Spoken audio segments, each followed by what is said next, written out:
Hey, welcome back to Daily Flash. I'm Mitch English. February, well, we all know it's the month of love, but don't forget to love yourself. What does that actually look like? Joining us right now to talk about that is, of course, Dr. Jeter, who is joining us now. Dr. Jeter, this is so important that we get to this point because a lot of us forget that we can't love unless we love ourselves. But what does it mean to love yourself? This is such a great question, and thank you for having me on Certainly. today. Loving yourself means pouring back into your being spiritually, mentally, emotionally, and physically. It also means connecting with those around you. Sometimes we forget that community and connecting with those who love us is also self care and self love. And it's easy. We always hear that, just love each other and love yourself and that saying, but it's actually a little bit, some might take it harder than actually it can be. Can you share maybe some practical tips, maybe even some strategies for maybe integrating some self-care that we can put in our daily lives? Absolutely. So I lead conversations around self-care with mothers, youth leaders, executive leaders, and I hear this question a lot. So it includes sleep, nutrition, exercise, and again, community. Last year, our US Surgeon General declared a national epidemic on isolation and loneliness, which Yeah. we know can increase your risk for heart disease by 32%.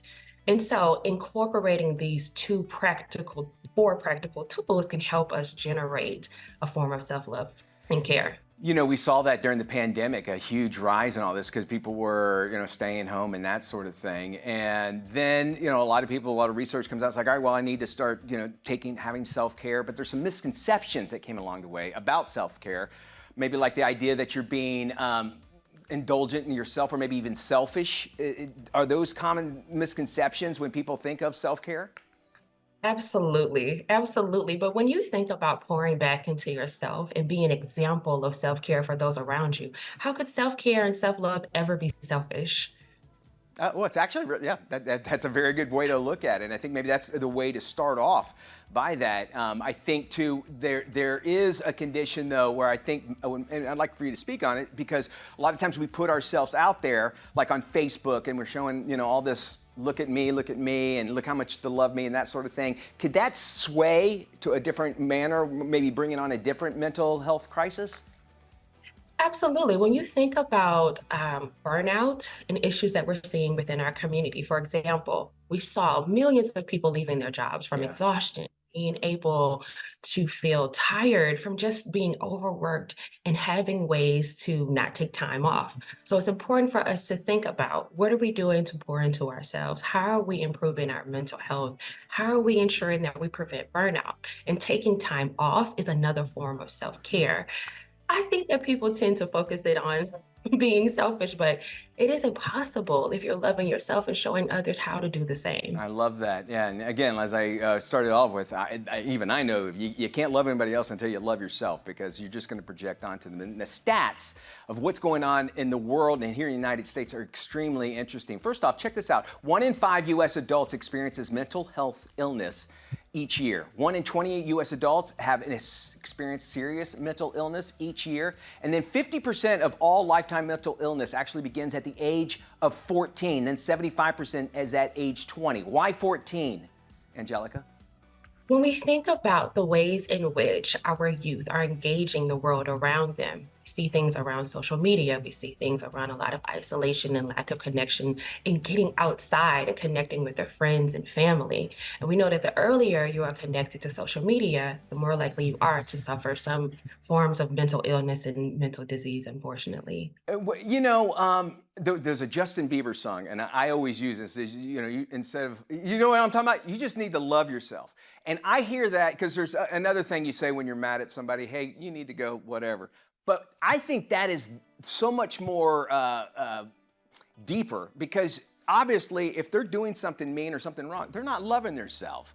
And when you meet somebody that maybe you might characterize as that, how do you approach that? What do you say to them?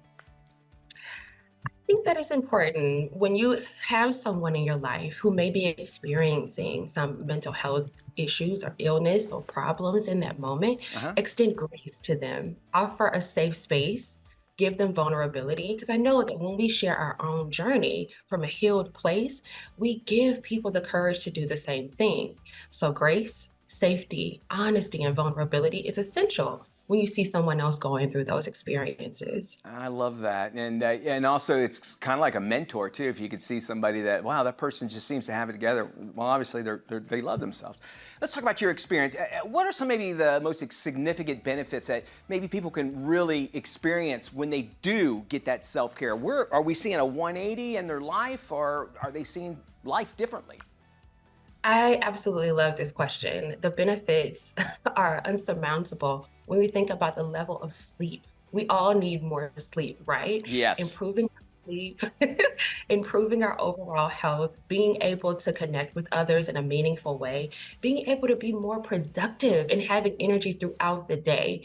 And at the end of the day, when we pour into ourselves, it's really life or death. Yeah. Being able to have better quality of life and longevity, who can put a price on that? I agree. All right, people are walking out the door, they're leaving to go to their work job, pick up the kids, whatever. What's the one piece of advice concerning all of this that you want them to have when they walk through that door? Remember that loving yourself and having healthy boundaries is an investment for the long run. Yeah, I love that. And you also get a great smile like Dr. Angelica, and we definitely appreciate you being on the show. And it is something very, very important. And in this world where a lot of people feel like they are alone, they are not. If they love themselves, they'll find what they need. Angelica Jeter, you can check out her information by going to her website. There it is on your screen. And if you want to improve your mental health, check it out. It's angelicajeter.com. And of course, we'll have this interview on our website as well when you head to dailyflashshow.com. More Daily Flash coming up. We're doing it with Matt Doolittle. That's coming up right around the corner. Stick around. Trending news and entertainment right here on Daily Flash.